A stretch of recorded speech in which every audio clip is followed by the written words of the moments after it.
seventh and final video on world history, chapter 4, ancient India. Probably got less on the timeline in this chapter than about any other, but you can see the Indus Valley right there at its height between about 2500 and 1900 BCE, and then they collapse by 1500 BC. They're totally gone, probably become the Dravidians, which is that group in brown. Meanwhile, we were talking about the Indo-European migrations in chapter 2, one of which was the Indo-Aryans, which come to power in the Vedic period, which is what we just talked about with the formation of the Hindu religion, 1500 to 500 BCE, with the Vedas and Indra, the god of war, being real big for about 800 BCE, and then the mixing of Dravidian beliefs with Indo-Aryan beliefs, leading to the Upanishads and Hinduism, which is pretty well established by about 500 BCE. And we're going to get into the Buddha and the Mauryan Empire in the next chapter on India, which will be chapter 9. So still a few chapters down the road.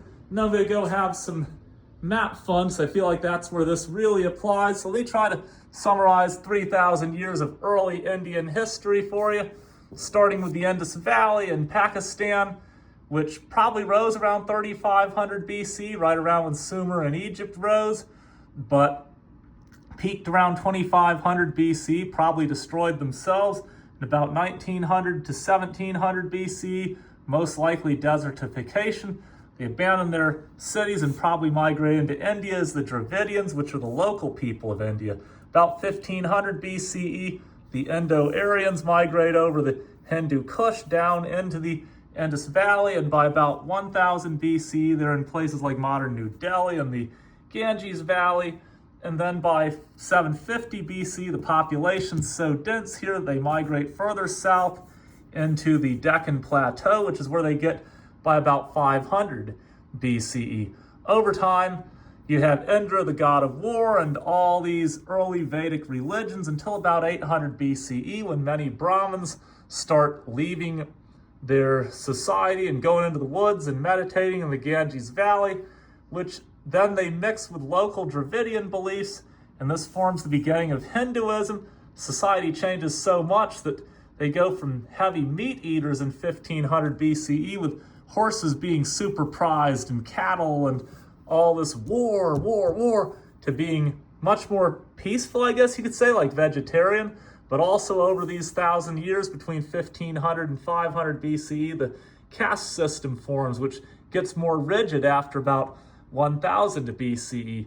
So by 500 BCE, where this chapter ends, the Indo-Aryans have pretty much filtered all through India, mixed and mingled a lot with the local Dravidians, but you still have this northern Indian dominance over southern India, which will continue to be a theme all the way to this day. Here's some things that were not in that chapter, but a few chapters down the road in chapter 9, with next Indian chapter, we'll study.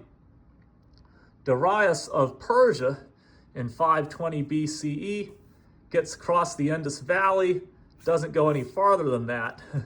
But then Alexander the Great also in the 300s BC tries to cross the Indus River, but his army mutinies. But that'll lead to the Mauryan Empire in India, which comes to power under Chandragupta Maurya in 321 BCE, and is to this day the biggest Indian state that we've ever seen, even bigger than the modern country of India. But that's chapter 9. I'm getting way ahead of myself. In religion, Hinduism and the caste system have completely formed as of 500 BCE, but it's also in this era that the Buddha sits under the tree of enlightenment, gains enlightenment, and the formation of Buddhism happens around 500 BC. So a lot to be excited about in the next chapter about India. Now that we got their early foundations in chapter 4, chapter 9 will cover Buddhism, Mauryan Empire, Ashoka Maurya, and a lot of cool stuff when we get into classical India. But that's ancient India for you. And next chapter, chapter 5, we got one more river valley civilization way over here. And I actually lived in this country as an English teacher back in 2011 and 2012. I didn't live in Xi'an or the ancient part of China in the Yellow River. I lived down in Dali, southwest China. But nonetheless, the Yellow River Valley and the Yangtze Valley to the south. We're going to talk about China next, longest continuous civilization in the world.